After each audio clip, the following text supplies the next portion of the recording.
Amém. Que a graça do Senhor Jesus seja com todos mais uma vez. Que o amor de Deus transborde em nossos corações.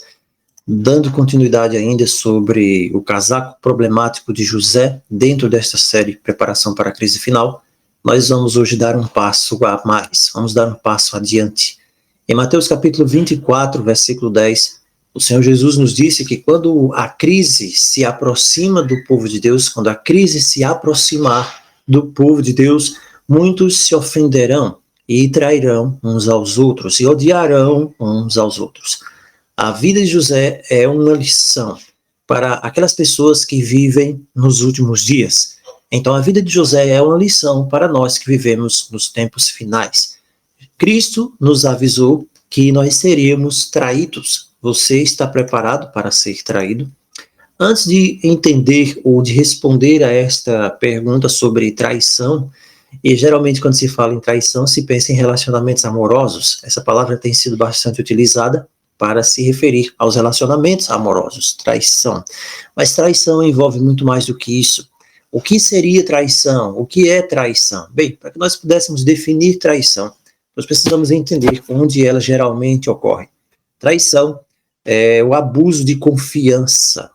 Você não pode ser traído por alguém que você não conhece. Por exemplo, você não pode ser traído por um estranho, por um desconhecido que você vê passar na rua. Você não pode ser traído por uma pessoa que está lá do outro lado da cidade. Você não pode ser traído por alguém que você nunca viu, ou não falou, ou não se relacionou com ela.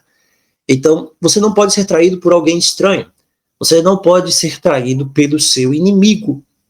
Então, esse é um ponto de reflexão bastante interessante. Você não pode ser traído pelo seu inimigo, mesmo o seu mais sagaz inimigo, mais astuto, mais terrível, ele não pode trair você, porque traição envolve uma relação de confiança.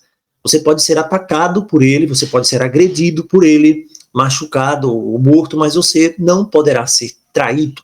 Você só pode ser traído por alguém que você acreditou, que você pensou que era o seu amigo, uma pessoa próxima, um confidente próximo. Então, um membro da família, ele pode trair você, mas deve ser alguém que você conheça bem e que também lhe conheça bem. Você só pode ser traído por alguém em quem confiou os seus segredos ou a sua vida. Isto é traição. O Senhor Jesus também nos diz que é provável que nós sejamos traídos. Aqueles que hoje eles podem ser seus companheiros, que você confia na jornada, as pessoas próximas, eles podem muito bem ser aquelas pessoas que serão fundamentais para um momento, quem sabe um futuro não tão distante assim, por causa de Jesus, colocá-lo na prisão. Você já parou para pensar sobre isso? Ou então colocá-lo em um poço, em um conjunto de circunstâncias difíceis, assim como José esteve. E se você já passou por isso, você provavelmente já deve saber como você iria se sentir. E a tentação natural daquela pessoa que é traída é tentar retaliar, tornar-se uma pessoa amarga, e isso vai levar, inevitavelmente, à perca da paz. Não é verdade? Já aconteceu isso com você? Você já passou por isso? Bem, vamos um passo a mais. O Senhor Jesus também foi lançado nesse poço, assim como José, do poço deste mundo. Ele foi atormentado pelo pecado que não era dele, assim como José era inocente também. Ele foi traído pelos seus irmãos, assim como José também foi traído pelos seus. Ele também foi vendido por um preço de escravo, 30 moedas de prata, mas ele confiou em todo momento nas promessas do seu pai e superou todas as dificuldades, as angústias pela fé. José, como nós já sabemos, é um tipo de Cristo, ele é um exemplo para nós nos últimos dias. José estava prestes, agora, no momento que ele sai do poço, é vendido dos ismaelitas, ele estava prestes a passar por dificuldades ainda maiores. Deus ordenou que ele deveria ser um escravo no Egito por algum tempo. O que é interessante nisso aqui é que José não sabia o que ia acontecer com ele, mas José confiava em Deus e ele acreditava nas promessas de Deus, como nós já vimos, que as promessas eram para ele, que eram promessas pessoais. E então a atitude de José, ela precisava mudar, ela precisava melhorar quando ele chega ao Egito. José, ele decidiu tirar o melhor das circunstâncias que ele estava, porque ele não poderia sair daquelas circunstâncias, e ele então esperava ver o que Deus faria com ele. Deus estava treinando José para a grande obra da sua vida. José, é claro, naturalmente, é claro, José não iria escolher aquele caminho, José não iria escolher aquelas circunstâncias. Da mesma maneira que eu não iria escolher uma circunstância difícil para a minha vida, nem você escolheria naturalmente, com prévio conhecimento, circunstâncias probantes, difíceis na sua vida. Isso é impossível. Mas Deus, o Altíssimo, o Todo-Poderoso, sabia que era exatamente aquilo que José precisava. Aquilo que José havia aprendido na teoria, no joelho do seu avô, que na verdade era o ponto central da sua fé, estava lhe sendo exigido naquele momento. Era o preparo dele e ele estava preparado para que ele pudesse então passar por estas lições. Nós temos esse treinamento de José, o treinamento inicial, fé nas promessas de Deus. E é isso que mantém José firme através dos tempos de problemas, através dos tempos de angústia. Então, se você não exercitar fé, se você não tiver fé nas promessas, você não vai conseguir resistir no tempo de angústia também, diante dos terríveis eventos que vão acontecer nesse mundo. Deus ia e estava mudando o coração de José. Deus estava ampliando em José a capacidade de amar. Deus estava ampliando a capacidade de perdão, porque aqueles maus tratos a que José estava sendo submetido eram um poderoso professor para ensiná-lo nessa escola dos céus. José estava tendo essa experiência. Deus estava ensinando para que ele pudesse realmente corresponder com esse tipo de Cristo. Deus estava ensinando José como andar com Deus e pensar. Olha que coisa maravilhosa. Assim como o Senhor pensa. Não é à toa que Paulo diz que nós temos a mente de Cristo, o pensar de Cristo através do Espírito. E isso aqui estava sendo dado a José. Isso estava sendo dado a José. O plano de Deus era aumentar a família de Jacó, torná-la numa nação, e José, como patriarca ali, ele precisaria entender o que significaria a dor humana para que ele pudesse ser compassivo, gentil. Quanto mais difícil era a experiência, irmãos, mais Deus estava reservando para José.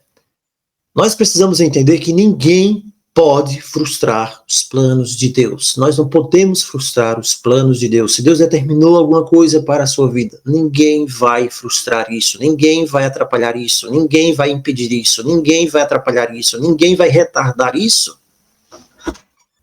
Aqueles que maltratam você, ou lhe maltrataram, ou lhe traíram, eles podem muito bem estar sendo utilizados por Deus para realizar o propósito maior de Deus. Veja que coisa interessante esse pensamento aqui. Os irmãos de José, quando eles vendem José para a escravidão como escravo, eles tinham certeza humana, que quando eles vendem José, eles estavam acabando com os sonhos de José. Eles estavam tornando impossível que aqueles sonhos se realizassem, né? José ali e os irmãos ali se prostrando diante de José, e eles ficaram felizes, muito felizes ali uns com os outros, mas na verdade não foi isso que eles fizeram. O que eles fizeram, isso aqui mais uma vez é o ponto central de tudo que a gente fala agora com relação aos últimos dias também, em relação às profecias que se cumprem, em relação aos eventos que nós estamos vendo acontecer no mundo.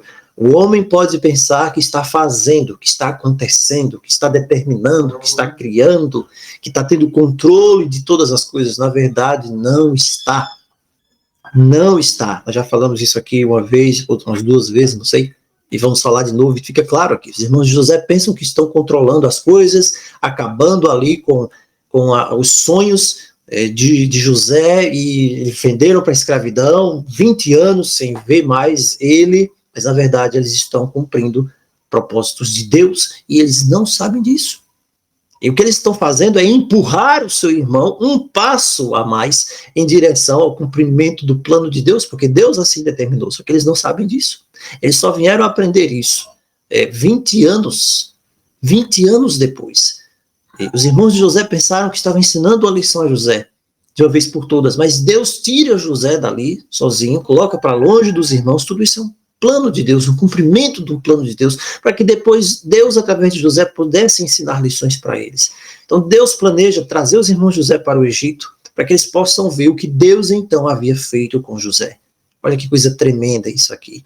Deus transforma tudo. Não sou eu quem controla, não é você quem controla, não é o homem quem faz, não é o homem quem determina, o ser humano está fazendo isso ou aquilo. Então, por isso, quando você olhar hoje para o mundo, ou você olhar para as nações, e você vê o caminho que as coisas estão indo, e você pensar que as coisas fugiram do controle, porque isso está acontecendo, é um desastre que acontece, as coisas... Não, Deus está, sempre esteve, sempre estará no controle de todas as coisas.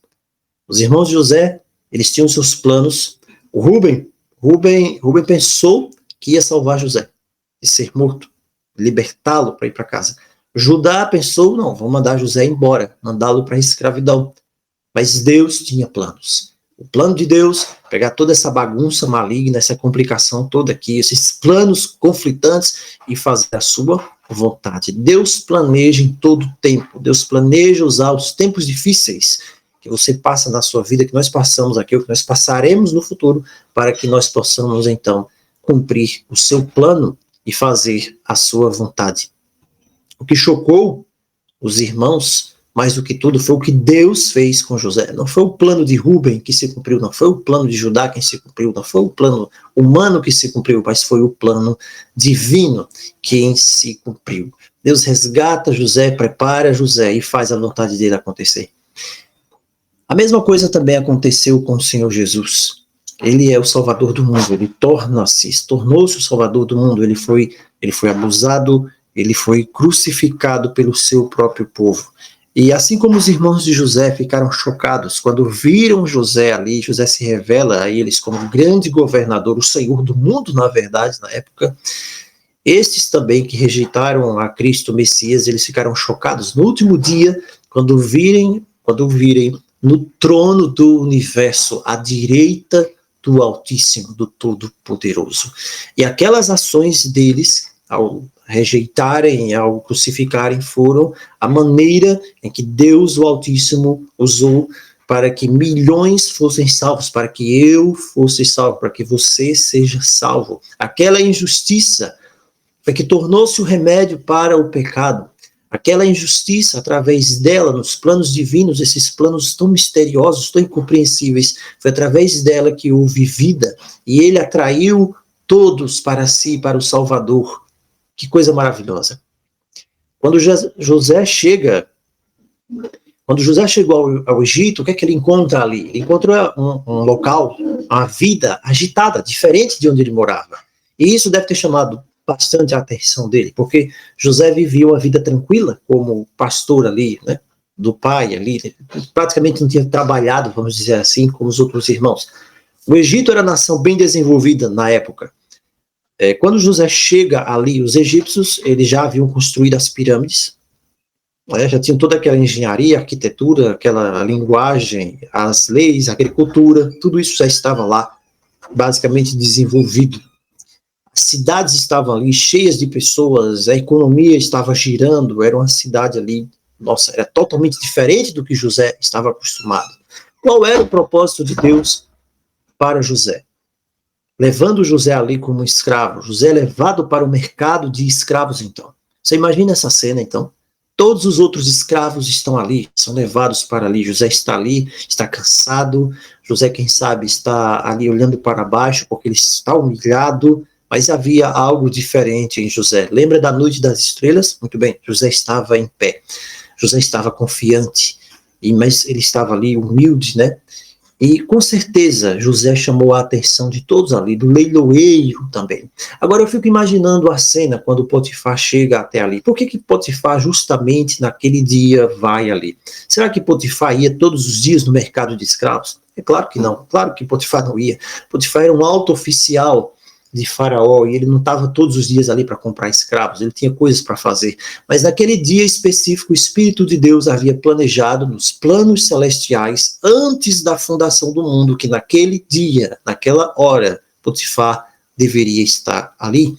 Então imagina a multidão se movendo ali, os escravos sendo colocados ali para venda, como boi, né? Vai vender um boi como uma coisa, e de repente a multidão começa a se separar, os guardas começam a ver ali, afastar as pessoas, porque um homem importante está chegando, se aproximando, e ele chega ali, tem seguranças ao redor, as pessoas ficam ali guardando. Potifar, ele tem os seguranças dele, então o leiloeiro corre para encontrar Potifar, ele sabia quem era ele, e ele diz, olha, hoje nós temos esses escravos aqui, e Potifar vai encontrar ali os escravos, ele vê os escravos, mas um jovem chama a atenção de Potifar. Potifar vê aquele jovem, ele é forte, ele é bonito, as escrituras dizem isso, que José era muito bonito, ele está parado ali, ele está impressionado, mas ele não sabe dizer o porquê. Existe alguma coisa diferente naquele rapaz que chama a atenção de Potifar. E eu tenho certeza que Potifar não era de ficar impressionado por ver escravos, nem quem quer que seja, mas esse jovem é diferente, ele está ali como um escravo. E o Espírito de Deus, ele está impressionando a mente daquele capitão pagão, para que ele adquira esse rapaz. E eu imagino que quando o Espírito impressiona alguém, irmãos, você não imagina o quanto o Espírito de Deus pode impressionar alguém de verdade. E Potifar está ali, e ele então compra José. Gênesis 39, verso 1, diz que Potifar era capitão da guarda, ele era um oficial muito poderoso, dos mais importantes, ele era responsável por toda a segurança do palácio, ele era responsável por impedir que o faraó fosse assassinado, era um reino de intrigas, que a qualquer momento alguém estava ali querendo tomar o trono, ele era o responsável por realizar os desejos do rei, em tudo que o rei quisesse em relação ao palácio. Imagino Potifar, ele era muito bem pago, ele era muito bem recompensado. Se existia alguém que tinha uma boa vida ali, era Potifar. Potifar também tinha um palácio para ele tinha carruagens para ele tinha tudo que uma vida confortável e agradável de uma alta posição pudesse comprar. Quando o faraó ia tomar as suas decisões, o faraó precisava que alguém estivesse ali para aconselhá-lo, para que mantivesse a sua segurança, e esse alguém era Potifar. Então, não haveria um cargo, quem sabe, melhor do que Potifar. E não poderia haver um local melhor para José ficar do que ao lado de Potifar. Porque José tinha de obter uma compreensão do que significaria dirigir uma nação tão sofisticada como o Egito. E Deus coloca aquele jovem de 17 anos de idade, 17 anos de idade, no palácio de Potifar, para que ele possa ficar perto e ver todo o funcionamento do palácio, observar e aprender. E através do Espírito, José tinha uma grandiosa, uma gigantesca capacidade de entender, de aprender e de ser moldado os pensamentos na direção do Espírito de Deus. Então, quando José se torna governador, José está apto para tudo isso. E Potifar paga um bom preço por José, leva José para casa, e com certeza, quando ele coloca José em casa, ele coloca José, quem sabe, para lavar o banheiro. Sim, coloca José para fazer uma coisa bem simples, bem humilde. E ele colocou José ali, quem sabe, para lavar o banheiro, quem sabe para recolher lá, quem sabe, os cocôs do cachorro, ou quem sabe, alguma coisa desse tipo aí. Mas José, diferentemente dos outros, ele fazia tudo com muito cuidado, com muita eficiência. E, naturalmente, aos poucos, Potifar começa a ficar impressionado que aquele escravo, ele fazia tudo além até do que ele pedia, e que ele poderia, então, confiar responsabilidades maiores a ele. José viu que coisas precisavam ser feitas, e ele, então, eu acredito, chegava para Potifar e dizia, Potifar, olha, por que não faz isso dessa forma? Eu estou dando uma sugestão, quem sabe fique melhor assim, fique melhor dessa outra forma, e Potifar dizia, faz, e José fazia e dava certo. A palavra diz que ele tinha a bênção do Senhor. José era trabalhador, 17 anos de idade, era um menino, e o Potifar começou a ficar impressionado de que realmente José tinha tudo para fazer as coisas com raiva.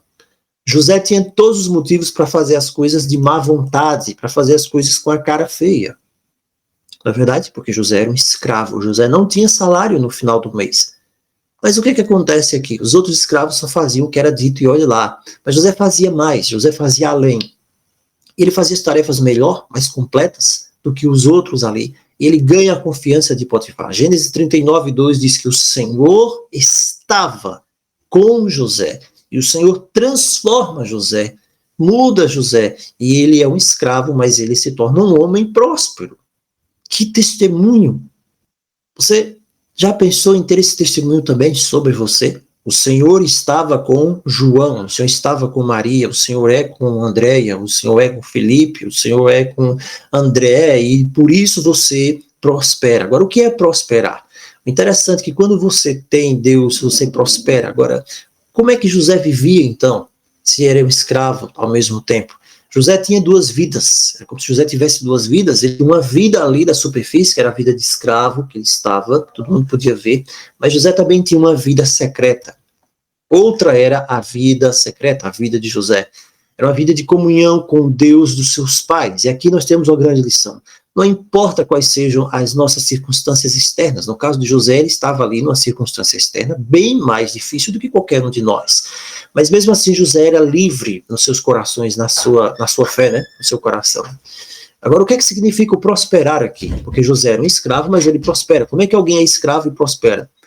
Bem, prosperidade, a prosperidade em si mesmo, a prosperidade em si mesmo não é um sinal meramente externo, não é um símbolo, não é um distintivo que se vê, não é algo relacionado ao dinheiro, a casas, a terras, aos carros na garagem, o carro do ano, o carro importado. Não é bens. Há muitas outras maneiras pelas quais Deus pode prosperar os seus servos. Hoje nós temos um engano em que as pessoas pensam que prosperar é ter dinheiro, é ter casas, terras, carros, uma grande conta bancária, e na verdade não é isso. Não é esse o ponto mais importante da prosperidade.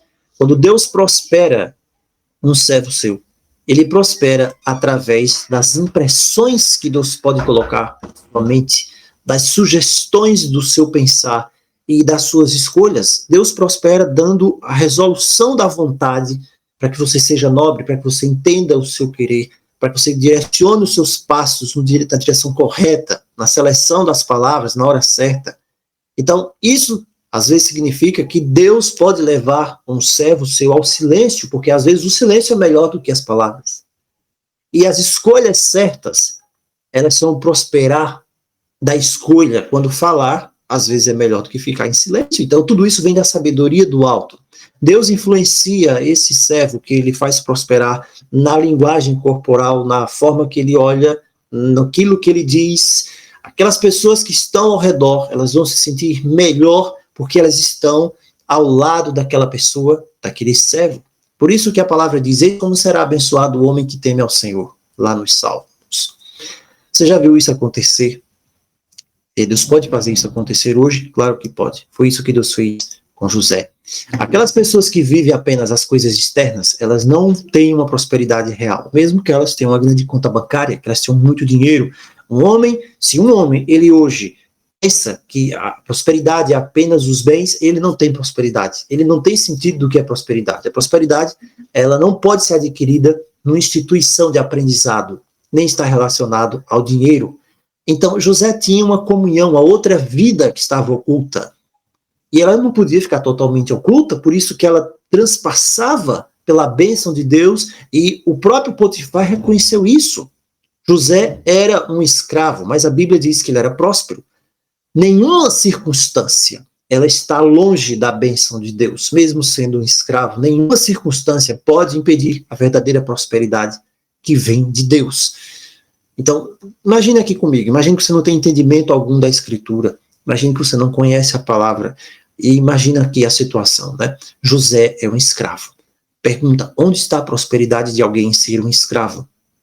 Nenhuma. Ele é um objeto, um cachorro valia mais do que ele. Essa é a verdade, José era um escravo. Não há prosperidade aí, de acordo com o pensamento humano, ele está num cativeiro, ele é uma coisa. Podia ser morto a qualquer momento, podia fazer dele o que quisesse, ele não tem tempo para si, nada, ele não tem dignidade, ele simplesmente é uma coisa para servir, não tem liberdade, não tem ação, não tem escolha. Qual é a prosperidade aí? Mas José estava vivendo no reino do Espírito. José estava vivendo no reino do Espírito. Ele estava sendo sustentado pelo Espírito de Deus. Quando você não está vivendo no reino do Espírito, você não está realmente vivendo, você então é um escravo. Por isso que o Senhor Jesus disse, se o Filho vos libertar, verdadeiramente sereis livres. Quando você não está sendo sustentado pelo Espírito, você não vive, você não pode viver, você é apenas um boneco ambulante. Você se torna o brinquedo das circunstâncias. Mas José não estava vivendo externamente, ele vivia no Espírito. José vivia em Deus, ele vivia no Espírito. José não estava esperando nos homens, José estava esperando em Deus, ele não esperava expectativas dos homens, ele aprendeu a viver no Espírito. Era essa a grande lição que Deus estava ensinando para aquele rapaz de 17 anos. 17 anos. E com grande experiência, com 17 anos, aquele rapaz aprendeu. O verso 3 diz que o seu Senhor viu que o Senhor, que o Altíssimo, estava com ele e que o Senhor fazia prosperar tudo o que ele fazia. Sabe, isso aqui não é uma coisa tão, vamos dizer assim, metodológica para se entender. Potifar olhava e viu o seguinte: se alguém fazia alguma coisa, a mesma coisa que José fazia, aquilo podia dar certo e podia dar errado. Mas se José fazia a mesma coisa, aquilo sempre dava certo. Sempre dava certo. E ele percebeu que havia alguém, havia algo, havia alguma coisa que estava sobre aquele rapaz. Não é tremendo isso aqui? Deus pode fazer isso também hoje. Se alguém fazia a mesma coisa, dava errado, podia dar certo, sei lá. Mas quando José colocava a mão em alguma coisa, a bênção de Deus estava sobre ele. E Potifar começou a perceber que, estando com José, o que José fazia, abençoava ele também. Que maravilha. A confiança de Potifar cresce tanto que ele coloca José para supervisionar a casa dele. Nossa, Potifar não estava mais pensando em nada. Tem alguém aqui, que existe alguém, algo por cima dele, essa divindade que ele crê, que tudo que ele faz abençoa. O que é que eu quero mais da minha vida? Mas como José começou? Como escravo, e era um escravo ainda. Mas Deus tem planos. Nós não podemos temer as coisas humildes. Deus não conta, o céu não vai olhar para a prosperidade pela classe, pela estatura, pela renda. Quando você é fiel nas pequenas coisas, Deus vai fazer com que você tenha mais responsabilidade, porque você vai ser fiel. Quem é fiel no pouco é fiel no muito. E Deus aumenta a influência. Na verdade, José aqui está melhor do que os seus irmãos. Como escravo, sim, está melhor do que os seus irmãos. José é um escravo, mas a sua alma é livre. José está vivendo, está andando no reino do Espírito. Seus irmãos estão livres, não estão como escravos lá, mas são escravos. Eles são escravos da culpa, são escravos do pecado. Cristo disse: alguém escravo do pecado, o salário do pecado é a morte. Olha que coisa tremenda aqui. E José, então, se torna governador da casa de Potifar. Só que agora chegou outro ponto. Ele não deve ficar lá também. Nos planos de Deus, ele não vai ficar ali. Deus estava prestes, mais uma vez, a mudar radicalmente as circunstâncias, sem aviso prévio, sem avisar a José, sem dar um sonho profético para José. Deus não vai fazer isso muitas vezes. José está prestes a ser novamente imergido. Quando alguém é próspero no Senhor, Satanás está muito chateado. Satanás está ocupado para tentar destruir. Você acha que Satanás queria frustrar os planos de Deus? Sim. Você acha que Satanás hoje quer frustrar os planos de Deus também na sua vida? O Egito era um lugar eminentemente perverso. Um lugar pagão. Um lugar sem Deus. Um lugar cheio de imoralidade, de práticas malignas. Mas José continuava firme e puro em meio ao Egito. Acontece agora que a esposa de Potifar, como nós já sabemos, ela não tinha base moral nenhuma. E ela estava acostumada a fazer as coisas do jeito dela, e agora o inimigo coloca os olhos dela para José. E a questão da mulher de Potifar, ela colocar os olhos em José, não era simplesmente, a tentação para José. Basicamente, não seria apenas a questão de deitar-se com ela, mas através do que, com certeza, ela dizia a ele poderia alcançar a sua liberdade. Ele poderia voltar para casa.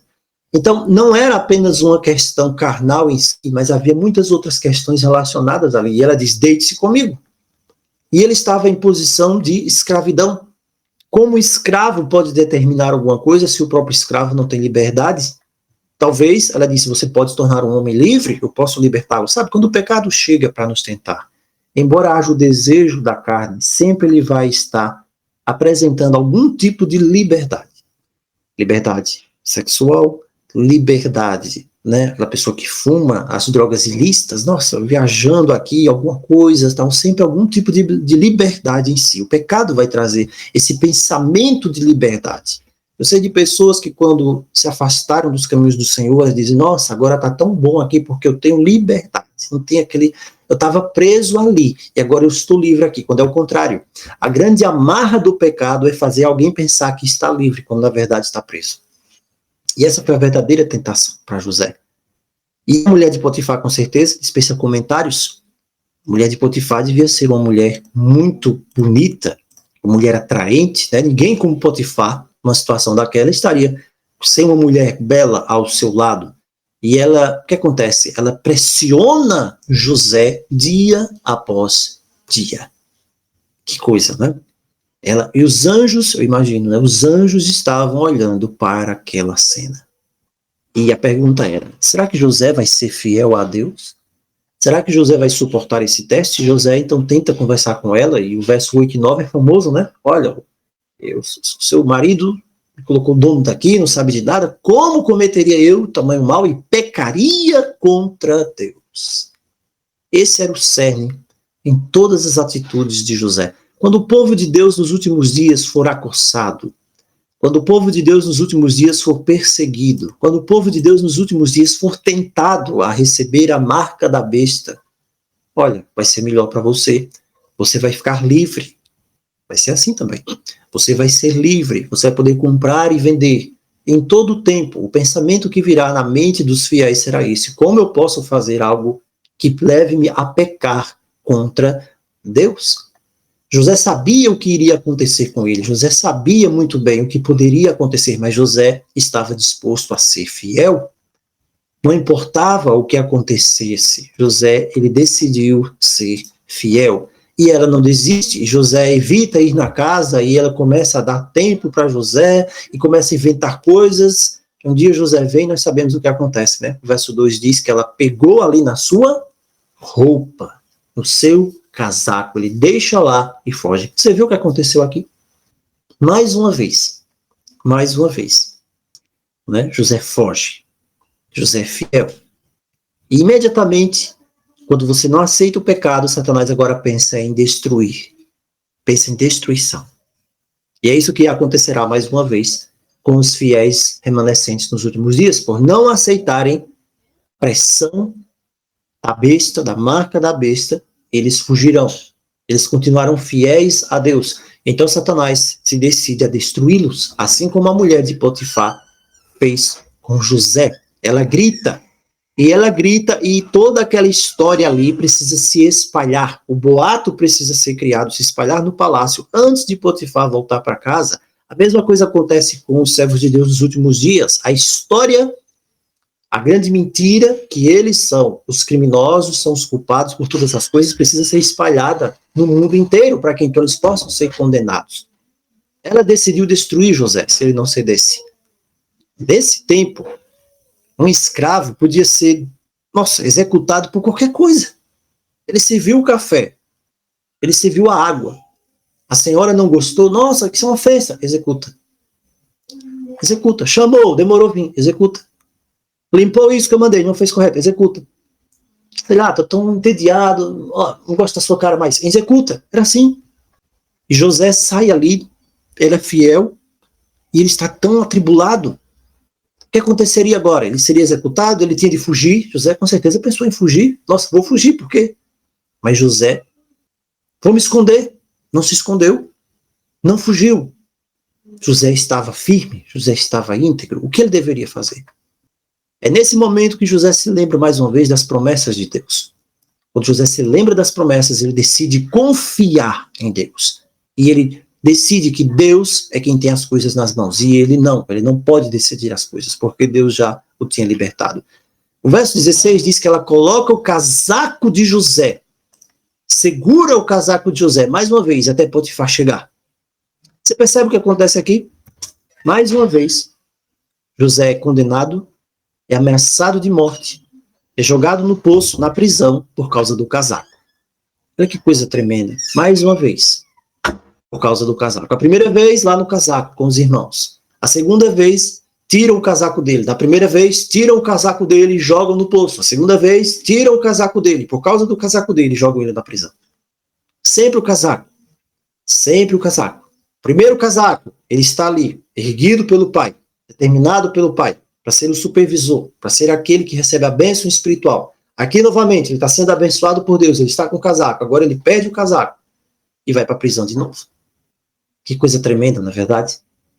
E Potifar, bem, Potifar não acreditou nessa história totalmente, senão ele teria executado José. As coisas não bateram. Ele não conseguiu conciliar isso aqui, por causa da conduta, do caráter de José. Com certeza, Potifar também não acreditava em tudo que a esposa dizia, mas havia ali toda a sociedade, né? E ele não queria expor um problema daquela forma ali, mas ele não matou José. E não havia outra maneira. Ele coloca José na prisão. É estranho que nós não temos na Bíblia alguma palavra que José tenha dito. Por exemplo, José disse, não fiz nada. Ou então, sou inocente. Não está lá na Bíblia. Será que José não disse nada? Acredito que José realmente não disse nada. José ficou em silêncio. Isso me lembra do que a palavra diz sobre Cristo. Ele foi como cordeiro levado ao matadouro e ele não abriu a sua boca. Assim também José, ele não abriu a sua boca, ele fica em silêncio. Mais uma vez, um tipo de José com Cristo. José sabia que ele não podia dizer nada e qualquer coisa que ele dissesse ia manchar ainda mais a reputação da esposa de Potifar e ele não queria fazer isso. Né? Potifar tem sido a única pessoa que realmente demonstrou uma certa bondade para José. José não queria trazer desonra a ele. Não é isso? Então, tantas coisas aqui e José fica em silêncio. E este silêncio de José acompanha José durante esses 3 anos de prisão.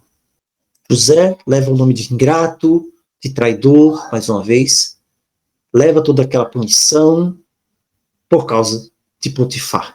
Da mesma forma, Cristo também tomou a ignomínia, a vergonha, o pecado, a punição, para que o nome de seu Pai fosse honrado, para que o nome de seu Pai fosse glorificado para a nossa salvação. Potifar envia José para a prisão. Ele fica lá com os prisioneiros reais. José é inocente, mas ele novamente sofre. Ele fez a coisa certa, mas ele novamente sofre. Olha só, o que está acontecendo aqui? O plano de Deus está acontecendo. O plano de Deus está indo em frente. Por que Deus coloca José na prisão? Será que não tinha uma maneira melhor de Deus fazer isso? Levar José para o trono do Egito? Não, não tinha uma maneira melhor. Se José saísse da casa de Potifar para o trono do Egito, quem sabe José pensasse que ele tinha saído pela própria glória dele? Não, é preciso que Deus fizesse as coisas. É preciso ficar bem claro que quem faz todas as coisas é Deus. É por isso que nós sempre vamos chegar no limite que a gente não consegue fazer nada, para que Deus então possa fazer tudo. Que coisa maravilhosa, né? O Senhor estava com José. Versos 21 e 23 nos dizem mais uma vez que o Senhor estava com José. Não importa onde você vá, não importa o que aconteça, não importa se você desça, aonde você desce para a prisão, se lhe tiram o casaco uma vez, se lhe tiram o casaco outra vez, o Senhor estava com José. Não importa as circunstâncias, o Senhor está com você. Não importa as circunstâncias, tiraram o seu casaco, o Senhor está com você. Tiraram a sua dignidade, o Senhor está com você. Tiraram a sua alegria, o Senhor está com você. Está tudo difícil, o Senhor está com você. Você não entende por quê. Nossa, por quê? Eu pensei que agora as coisas iam melhorar e pioram de novo. O Senhor está com você. O Senhor estava com José. Que Deus nos abençoe. Amém? Nós vamos continuar ainda sobre esse tema tão maravilhoso. E guarde isso na sua mente. Não importa o que aconteça. Se Deus tem um plano na sua vida, o Senhor está com você. Não importa. Não importa se lhe tirem um casaco. Não importa se você é falsamente acusado. O que quer que seja. Confie. Seja fiel. O Senhor está com você. Que Deus nos abençoe. Eu quero chamar você para orar nesse momento. Pai que habitas nos céus. Mais uma vez, nós te agradecemos pela tua palavra. Como ela enche nossos corações, Pai, em saber que o Senhor está conosco. Mesmo quando as coisas estão tão difíceis, que nós não sabemos dizer o porquê. Mesmo quando os teus caminhos são tão misteriosos, e que nós olhamos, Pai, e pensamos, mas Senhor, por que isso acontece? Por que o Senhor não leva por um caminho mais fácil? Porque as coisas não são mais fáceis para mim. O importante, Senhor, é que nós temos a certeza que em todo momento o Senhor está conosco. O Senhor está do nosso lado. Permanece conosco, nos abençoa. Que maravilha saber que estás conosco, aconteça o que acontecer. Nós te louvamos e nós te bendizemos nessa noite e para sempre. Nesta certeza, em nome de Jesus. Amém.